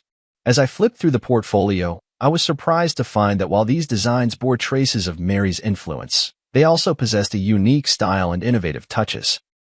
In particular, a series called Metamorphosis cleverly combined jewelry with transformable elements, allowing the pieces to change form according to the wearer's mood and occasion. This is outstanding, I praised sincerely. Mary would be proud of you. A hint of joy flashed in Nicole's eyes. Really? I've always worried I couldn't live up to her expectations. You've already moved beyond the learning stage and developed your own style. That's exactly what she hoped to see. As we talked, sunlight streamed through the window and fell on Nicole. In that moment, I seemed to understand something. When Mary spoke of love changing its form, perhaps she wasn't just referring to the blood amber, but also to her passion for art and its legacy. Luna tried to impersonate Mary by mimicking her appearance, but she could never truly replicate who she was. Nicole, on the other hand, looked nothing like Mary, yet she inherited a part of her artistic vision and spirit. Perhaps this is the true gift Mary left me, not the blood amber, but a new possibility, a path out of the past. Nicole's graduation exhibition was held in a small gallery. Though the space was modest, it was exquisitely arranged. Her works were divided into 3 series, representing the past, the present, and the future, forming a complete narrative. This is a brilliant idea, I sincerely praised. From tradition to contemporary and then to the future, it showcases the evolution and possibilities of jewelry design. Nicole smiled and nodded. This was inspired by teacher Nicole. She always says that good design should look back at history, be grounded in the present, and look forward to the future. As I walked through the exhibition hall, I noticed a special display case in the corner, containing only one piece, a seemingly simple ring with a small red gemstone set in the center. This is. I leaned in to read the label, which said, "In memory, dedicated to Teacher Mary." Yes, I made it from a small piece of blood amber I bought with my own savings, Nicole explained. It can't compare to the quality of yours, but it's also from Myanmar. I examined the design of the ring closely. Clean, powerful lines with fine silver threads encircling the blood amber, as if protecting the central gem, yet also seeming to radiate light outward. This is very similar to Mary's final design style, I said softly, but it also has your own unique touch. I wanted to create a piece that could both commemorate Teacher Nicole and showcase my own style, Nicole explained. The blood amber represents her influence, while the outer design is the direction of my own development. The exhibition attracted quite a few industry insiders, including some well-known figures from the jewelry design world. After viewing the exhibition, an older female designer approached Nicole and offered her an internship opportunity. I stood by, genuinely happy for Nicole. In the evening, as the exhibition was drawing to a close, Frank arrived as well. Seeing me with Nicole, he gave me a knowing smile. "New friend?" he asked me quietly. "Mary's student," I explained simply. "Very talented." Frank nodded without asking further questions. After touring the exhibition, he gave high praise to Nicole's work. It blends traditional and modern elements, demonstrating both technical skill and artistic expression, quite rare. Nicole thanked him politely. This wouldn't have been possible without the guidance of Teacher Nicole and Teacher George. After the exhibition, the three of us went to a nearby restaurant for dinner. During the meal, Frank talked about recent trends in the art market, while Nicole shared her insights on contemporary jewelry design. The conversation was light and pleasant, and I realized it had been a long time since I had relaxed and chatted with others like this. After a few rounds of drinks, Frank received an urgent call and left early. Only Nicole and I remained in the restaurant, and the atmosphere suddenly became a bit quiet. "Mr. George," Nicole hesitated for a moment before speaking. "I've always had a question I wanted to ask you." "What is it?" "After you finished The Pursuit, what are you planning to create next?" The question caught me off guard. To be honest, ever since The Pursuit, I haven't had any new inspiration. That painting seemed to have drained all my emotions and creativity. "I haven't decided yet," I answered honestly. "It might take some time to find a new direction." Nicole nodded thoughtfully. Nicole once said that the hardest thing for an artist isn't creating a stunning masterpiece, but finding a way forward after reaching the peak. She really did say that, I recalled with a smile. Mary always saw further than I did. "Maybe," Nicole said softly, "you could try a new direction that combines your work with jewelry design? Like in The Pursuit, but taking it even further." I recalled what Mary mentioned in her letter about seeing new possibilities, and suddenly I was inspired. "You mean creating a series of works that combine painting and jewelry?" "Exactly," Nicole said excitedly. "Your paintings create emotion in two-dimensional space, while jewelry gives it tangible form in the three-dimensional world. The combination of the two would have an astonishing effect." The more we talked, the more engaged we became, even sketching a few concept designs on the restaurant's napkins. Nicole's ideas were fresh and bold, perfectly aligning with my artistic vision, yet bringing a new perspective. As we left the restaurant, Nicole suddenly said, "I have to confess something." I looked at her in confusion. "I reached out to you not only to deliver Nicole's letter, but also for a personal reason. I hope to learn from you," she said candidly. "I want to become a designer like Nicole, someone who not only creates beautiful works but also perfectly blends art with emotion." Her sincerity moved me. "You're already on that path, and you're doing very well." "Then, may I consult you often?" she asked a little nervously. "Of course, I'd be delighted." On the way home, a series of new works already began to take shape in my mind. A cross-disciplinary art that fuses painting and jewelry, both as a tribute to Mary and as a new starting point in my artistic career. That night, I had a dream. In the dream, Mary stood in a halo of blood-red light, smiling at me and saying, "See, I knew you would find a new direction." When I woke up, I got out of bed immediately and began sketching for the new series. I decided to name it Rebirth, not only representing the ancient life forever preserved in blood amber, but also symbolizing the rebirth of my artistic career, as well as the inheritance and development of Mary's artistic vision. A week later, I submitted a new series proposal to the gallery and received an enthusiastic response. The curator even suggested holding a special exhibition themed Between Dimensions, a dialogue between painting and jewelry. For this project, I invited Nicole to join the team as a jewelry design consultant. She had just graduated from design school and was both excited and nervous about the opportunity. "Am I really up to the task?" she asked me in the studio. "You understand Mary's design philosophy better than anyone," I assured her. "That's exactly what I need." In the days that followed, we worked at a feverish pace. We created during the day and discussed at night, sometimes even working through until dawn. Nicole's ideas flowed endlessly, and I transformed those thoughts into concrete artistic expressions. In the process, I rediscovered the pure joy of creation that I hadn't felt in a long time. One late night, when we finally finished the design for our first piece, Nicole clapped her hands excitedly. "This is amazing. Teacher Nicole will definitely love it." At the mention of Mary, she suddenly realized her slip and looked at me nervously. "I'm sorry, I didn't mean to." "It's all right," I said with a smile. "I think Mary really would like it. She always hoped I could step out of my comfort zone and try new ways of expressing myself." Nicole let out a sigh of relief, then hesitantly asked, "Professor George, may I ask you a personal question?" "What is it?" "When you faced the woman impersonating Professor Nicole, how did you see through her? I mean, from the news reports, she seemed like an exact copy of Professor Nicole." I pondered for a moment. Superficial resemblance is easy to achieve, but a true personality cannot be duplicated. Mary's perception of art, her attitude toward life, the way she handled details, these were all unique. Just like a work of art, Nicole mused, no matter how perfect a replica is, it can never capture the soul of the original. Exactly. We worked through the night again, and finally established the overall framework for the Rebirth series. 7 pieces, each blending elements of painting and jewelry, together telling a story of loss and recovery, death and rebirth. As our collaboration deepened, my relationship with Nicole gradually shifted from teacher and student to partners, both mentor and friend. Sometimes, when the light traced the gentle contours of her focused profile, I would unconsciously think of Mary. But soon, I realized that this association wasn't due to any physical resemblance, but rather that same dedication and passion for art. "George, you look much more spirited lately," Frank remarked at a gathering. "It's been a while since I've seen you so full of life." "Yeah, the new project has helped me rediscover the joy of creating." "Nicole's a good girl," Frank said meaningfully. "Talented, and she really understands you." I understood his implication, but just smiled without responding. There was indeed a special understanding between Nicole and me, but it was more rooted in our shared passion for art than anything else.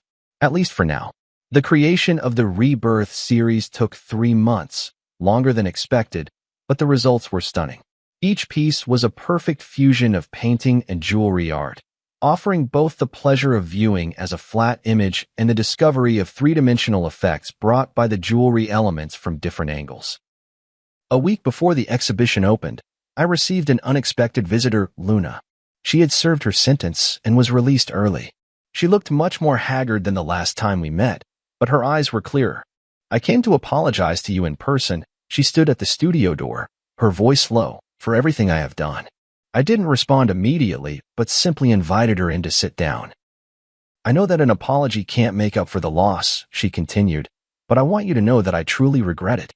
"How is your sister's illness?" I asked. She looked up in surprise. You know. I guessed. "You said you needed money for a reason, and I think that must have been true." "Yes," she nodded. "My sister's surgery was a success, and now she's fully recovered. For the past 3 years, I've been thinking about how to make up for my mistakes, even though I may never be able to." I was silent for a moment, then said, "You know, in a way, your appearance actually helped me." "What do you mean?" "It forced me to confront the past, to re-examine my memories with Mary, and ultimately to find a way forward. I pointed to the sketches of the Rebirth series on the wall and briefly explained this new project. Luna listened quietly, a look of genuine respect in her eyes.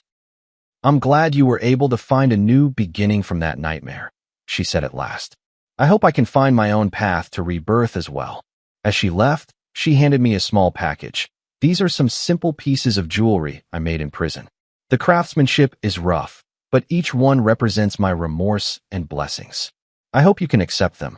Opening the package, I found several small trinkets handmade from fine wire and colorful glass beads. Though simple, it was clear the creator had poured their heart into them. Nicole happened to come into the studio at that moment. Seeing the trinkets, she asked curiously, "What are these?" I told her about Luna's visit. "You forgave her?" Nicole was a bit surprised. "Not exactly forgiveness," I said thoughtfully. "It's more like understanding. Everyone has their own hardships and choices. What's important is how we learn and grow from our mistakes." Nicole nodded pensively, picking up a piece of jewelry to examine it closely. "The craftsmanship is rough, but the concept is ingenious. This person seems to have a talent for design." "Perhaps," I said. "Everyone has the possibility of being reborn." On the day of the exhibition opening, numerous figures from the art and jewelry worlds gathered together. The Rebirth series received unprecedented acclaim. Critics called it a model of cross-disciplinary art, and the gallery owner was overjoyed, announcing plans for a nationwide tour. In the crowd, I saw Luna. She was dressed simply, standing quietly in a corner, admiring the exhibits. Our eyes met in the air. She nodded slightly, then walked away. "Who was that?" Nicole asked, standing beside me.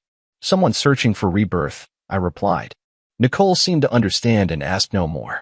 We stood side by side before the pursuit, watching the blood amber refract a strange light under the lamps, like the silent burning of life's flame. "Thank you," I whispered to Nicole. "Without you, this series might never have come into being."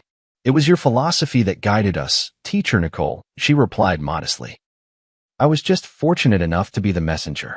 In that moment, I suddenly understood the true meaning of what Mary had written in her letter. Love has changed its form.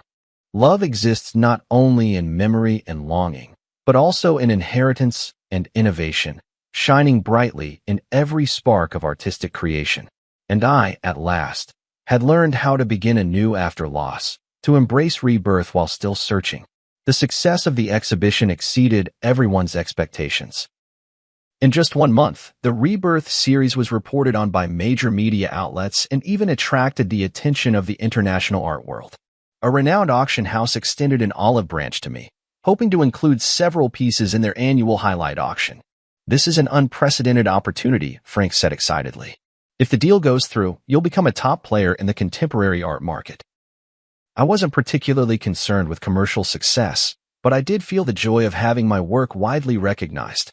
More importantly, this series opened up a new artistic path for me, freeing me from the creative shackles of the past 3 years. Nicole benefited as well. As the project's jewelry design consultant, she received high praise from the industry. Several well-known jewelry brands reached out to her, hoping she would join their design teams. "Which offer are you planning to accept?" One night, as we were tidying up the studio together, I asked her. "To be honest, I'm still hesitating." Nicole paused her work. "These are all great opportunities, but..." "But what?" "But I want to keep working with you." She looked straight into my eyes. "Rebirth is just the beginning, isn't it?" Her candor surprised me a little. Indeed, the success of this series had opened up many new creative possibilities for us, but I wasn't sure if I should continue such a close working relationship. "You should consider your own career development," I said tactfully. "These opportunities are very rare for young designers." Nicole seemed to sense my hesitation and nodded gently. "I understand." In the days that followed, we were both busy and rarely had the chance to talk alone. A week later, Nicole told me she had decided to accept an invitation from a French jewelry brand and would be going to Paris to work for 2 years. "Congratulations," I said sincerely. "It's a very good choice." "Thank you," she replied with a smile, though a fleeting, elusive emotion flashed in her eyes. "I think this is the best arrangement for both of us." Before Nicole left, we held a small farewell party. Frank, the curator, and a few mutual friends came. The atmosphere was warm, tinged with a hint of sadness. After a few rounds of drinks, Frank found an opportunity to pull me aside. Are you really going to just let her go like this? What do you mean? I pretended not to understand. Don't play dumb, man, Frank said bluntly. You have feelings for her. That's obvious. That's just professional rapport, I argued. Is that so? Frank looked at me meaningfully. Then why have you been so distracted ever since she decided to go to France? I was at a loss for words. In fact, these past few days I had indeed felt an inexplicable sense of loss, but I kept telling myself it was only because I had lost an excellent partner. I know what you're worried about, Frank lowered his voice. You feel like you're letting Mary down, don't you? I remained silent. He had touched upon the deepest concern in my heart. Mary has been gone for 3 years now. Frank gently patted my shoulder. She would want you to be happy. After the party ended, I walked Nicole home. The night was tranquil as water, and the city lights flowed around us. Thank you for your help and guidance these past few months. Nicole stopped at the entrance of her apartment building. This experience has meant so much to me. I should be thanking you, I said sincerely. Without you, the Rebirth series would never have been completed. We fell into silence, as if both searching for the right words to say goodbye. My flight is the morning after tomorrow, Nicole finally said. I still have some things to take care of tomorrow, so this is probably the last time we'll see each other. 2 years will pass quickly. I tried to make my voice sound light. Paris is a beautiful city. You'll like it there. She nodded, a complex emotion flickering in her eyes. Professor George, there's something I've always wanted to tell you, but never found the right opportunity. What is it? I chose to study jewelry design because I saw Nicole's works. She took a deep breath, or more precisely, because I saw the pieces Nicole designed for you. The way she perfectly fused love and art moved me deeply. I didn't know that, I said in surprise. I've always hoped that one day I could be like Nicole, creating art filled with emotion. Nicole continued, her words coming faster, as if afraid she might lose her courage. But now I realize that what I want even more is to create for a specific person, just like Nicole created for you. I understood her implication, and my heart suddenly began to race. Nicole, please don't respond, she gently interrupted me. I just wanted you to know before I leave. No matter how you feel right now, remember that starting over is not a betrayal of the past, but a way of cherishing life. With that, she rose up on her tiptoes and softly kissed my cheek, then quickly turned and walked into the apartment building, leaving me standing alone in the night, my mind in turmoil. After returning home, I tossed and turned, unable to sleep, replaying Nicole's words and that gentle kiss over and over in my mind. Suddenly, I remembered a small box in the study, where Mary's last complete letter was kept, a letter I had found while sorting through her belongings. But at the time, overwhelmed by grief, I never had the courage to open. Now, I finally mustered the courage to walk into the study and retrieve that delicate little box from the depths of the drawer. Inside lay a pale pink letter, bearing Mary's familiar handwriting.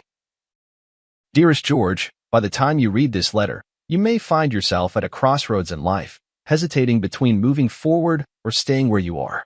My greatest wish is that you can move bravely through life, as freely as your brush glides across the canvas. Love is not a shackle, but a liberation. Memory is not a burden, but a source of strength. If one day you meet someone who can rekindle the light in your eyes, please don't hesitate because of your longing for me. True love is wishing happiness for the other, even if there is no longer a place for oneself in that happiness. Remember, the days we loved each other were complete, with no need for regrets. And now, it's time to paint a new picture, my beloved. Forever loving you. Mary. Tears blurred my vision. It was as if Mary had foreseen my current situation and had already given me her blessing. She was always like this, always able to see further and more clearly than I could. At that moment, I made up my mind. Early the next morning, I drove straight to Nicole's apartment. Professor George? Nicole opened the door in surprise, clearly not expecting me. I have something to say to you. I looked her straight in the eyes, not as your teacher, but as George. I handed her Mary's letter. Nicole read it carefully, her expression shifting from surprise to being moved, and finally, her eyes grew moist. She truly was an extraordinary woman, Nicole said softly, handing the letter back to me. Yes, she was, I nodded. That's exactly why I believe her words. Nicole, cancel your plans for Paris. Stay and continue our collaboration, will you? Nicole looked at me in shock. Are you serious? I've never been more serious, I said quietly. Rebirth is not just the name of an artwork, it's a possibility in life. Are you willing to explore that possibility with me? Her answer was a firm embrace, warm and real, like the first ray of sunlight after a long winter. In that moment, I felt as if Mary was somewhere, smiling down on us, blessing this new beginning. Life is like that blood amber, enduring countless ages of change and sedimentation, ultimately transforming into an eternal radiance. And I, at last, understood what true pursuit is, what true rebirth means. A year later, Nicole and I unveiled our second joint project, Interwoven, at the National Art Museum. This series was even bolder and more innovative than Rebirth, blending Eastern and Western aesthetics with various art forms. Critics hailed it as a significant breakthrough in contemporary art. At the opening ceremony, Nicole held my arm as we faced the media interviews and congratulations from the audience together. She wore a simple white dress, and around her neck was the Eye of Rebirth necklace we designed together. She completed the jewelry part based on my painting. Your collaboration seems even more in sync than your last project, a reporter asked with a suggestive smile. Nicole glanced at me, and we exchanged a smile. Yes, both in art and in life, we found the perfect balance. This indirect answer drew a round of good-natured laughter from the reporters present. My relationship with Nicole was no longer a secret, but we always kept a low profile, letting the public's attention remain focused on our artistic creations. After the exhibition, we drove out to a small hill in the countryside. There stood an ancient oak tree, beneath which Mary's ashes were laid to rest. This was the place we chose, rather than a traditional cemetery, natural, peaceful, just like Mary herself. Mary, the exhibition was a great success today, I said softly to the stone beneath the tree. Nicole's designs were admired by everyone, just as you once predicted. Nicole crouched down and placed a bouquet of white daisies in front of the stone. Teacher Nicole, I've been working hard to become the kind of designer you hoped I would be. I hope you can be proud of me. A gentle breeze stirred, and the oak's leaves rustled softly, as if it were Mary's reply. On the way back, Nicole suddenly said, I've been thinking about something. What is it? If that woman who pretended to be Ms. Nicole hadn't appeared, you might never have found the blood amber, never created the pursuit, and we might never have met. Her words made me fall into deep thought. Indeed, it was the series of events triggered by that deception that ultimately led to everything now. It feels as if, in the unseen, some force has been orchestrating it all. Perhaps that's the irony of fate, I said softly. Sometimes, the worst beginnings can lead us to the best endings. When I returned home, I received an unexpected package. Upon opening it, I found a delicate little box containing a handmade ring. Though simple, the craftsmanship had improved greatly compared to the pieces I had seen before. There was a note attached. Mr. George, thank you for your kindness and understanding a year ago, which gave me the courage to start over. Now I have found a job at a small jewelry shop, and my life is gradually getting back on track. This ring represents my gratitude, and I wish you happiness and well-being on your new path. Luna, I handed the ring to Nicole. After examining it carefully, she remarked, her skills have improved a lot. She truly has talent. Some mistakes in life shouldn't become permanent scars, I sighed. Everyone deserves a second chance. That night, we sat in the studio, discussing ideas for the next series. Nicole suddenly proposed a bold idea. I was thinking, maybe we could try connecting the different stages of our work to create a complete narrative. From eternity to quest, then to rebirth, and intertwined, they're actually different phases in a person's life journey. You mean? A complete story about loss, searching, rebirth, and integration, she explained excitedly, ultimately asking what is the most precious treasure in life. Love. I finished her sentence, no matter what form it takes. Nicole nodded, her eyes sparkling with creative fire. We could call it the forms of love, an unprecedented artistic exploration. Sounds like a long-term, ambitious project. We have time, she smiled, holding my hand. We have so much time. In that moment, I felt a powerful surge of creative inspiration, just like when I first began my artistic career years ago, filled with passion and possibility. But this time, I was not facing the blank canvas alone. 2 years later, the Forms of Love series was exhibited simultaneously in the world's 5 greatest art museums, causing an unprecedented sensation. Critics called it a milestone in contemporary art history, blending painting, sculpture, jewelry design, and other art forms to create an entirely new artistic language. The final piece of the exhibition was titled Eternal Ring, a massive circular canvas depicting every form of love in life, familial, platonic, romantic, and the love for art itself. The edge of the canvas was inlaid with gemstones of various sizes, and under certain lighting, these gems would cast light onto specific parts of the canvas, revealing another hidden layer of patterns. The centerpiece of this work is a massive blood amber. Through intricate optical design, the light it projects perfectly outlines two embracing figures.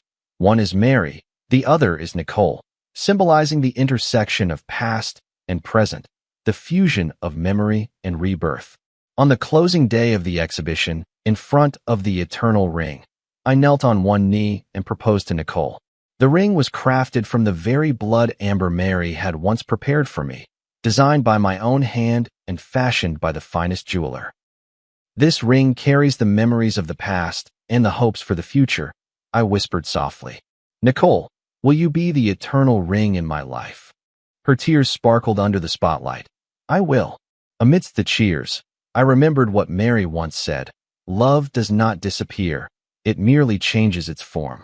Yes, love does not disappear. It exists in memories, in art, in every rebirth and new beginning. It traverses time and crosses space, like that blood amber which, after millions of years, still shines, forever retaining the original warmth and brilliance of life. This is the answer I have been searching for all along. Between loss and gain, between seeking and rebirth, love remains constant, only appearing in different forms along the journey of life. And all we need to do is bravely accept this gift, no matter how it comes to us. On the day of the wedding, the sky was a clear, washed blue. Beneath the ancient oak tree that had watched over Mary, we exchanged our vows. A gentle breeze stirred, making the leaves whisper as if blessings were drifting in from another world. No matter when or where, Nicole said softly, we'll always remember that it was she who brought us together. Yes, I squeezed her hand, and we will always cherish this gift. In the brilliant sunlight, the blood amber ring gleamed, radiant as life itself, enduring the passage of time, yet still shining bright.